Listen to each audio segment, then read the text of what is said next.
민영은의 경우 1924년 중천 참의가 된 뒤에 재산만 환수를 했는데 이번 소송 대상 토지는 참의가 되기 전에 취득한 토지입니다.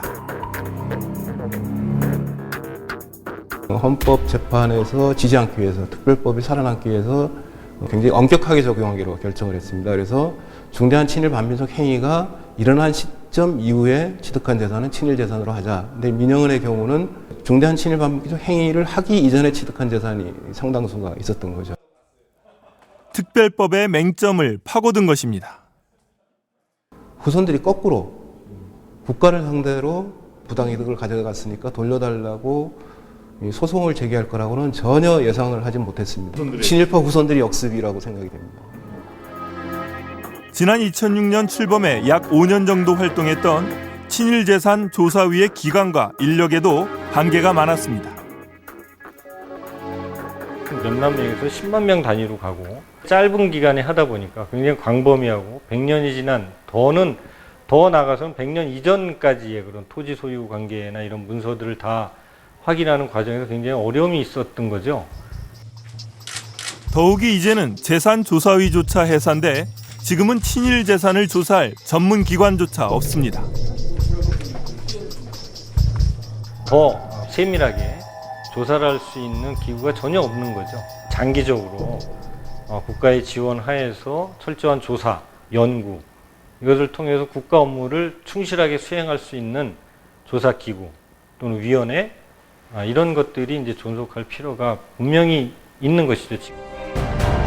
친일 재산 환수는 역사적 정의와 국가의 근간을 바로잡는 일이라는 관점에서 정부와 정치권이 법을 재정비해서라도 마무리해야 한다는 지적이 나오고 있습니다. 그렇지 않으면 친일파의 역습은 그 후손들에 의해 계속 이어질 것입니다.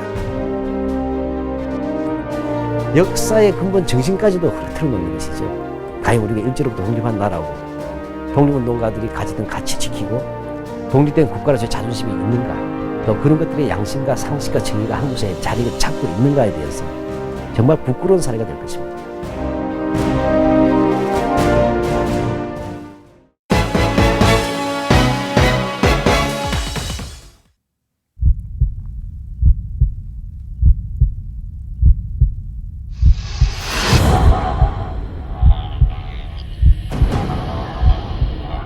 어둠 속 검은 물체.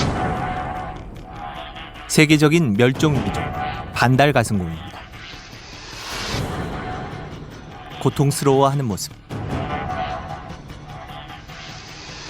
주변에는 이상한 물건들도 보입니다.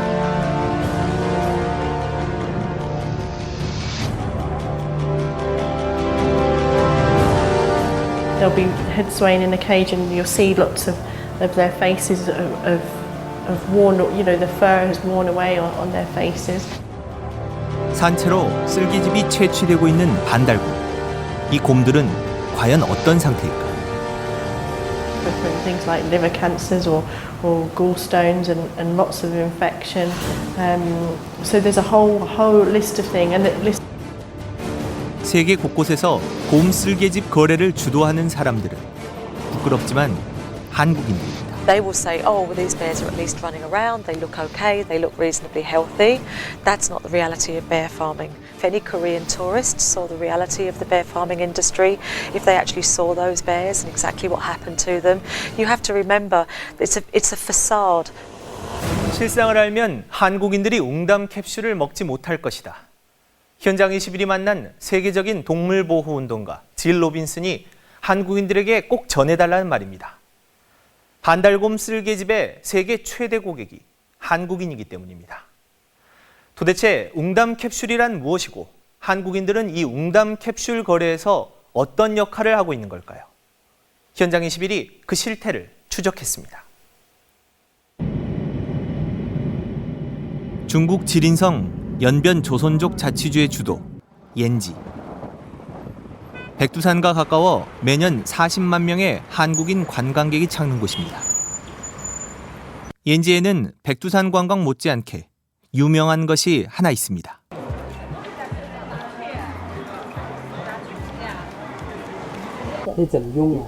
这个就可以关掉囊，不用关掉囊的话就用水哈，直直接稀释一下，然后真的，台湾这是真的，真的。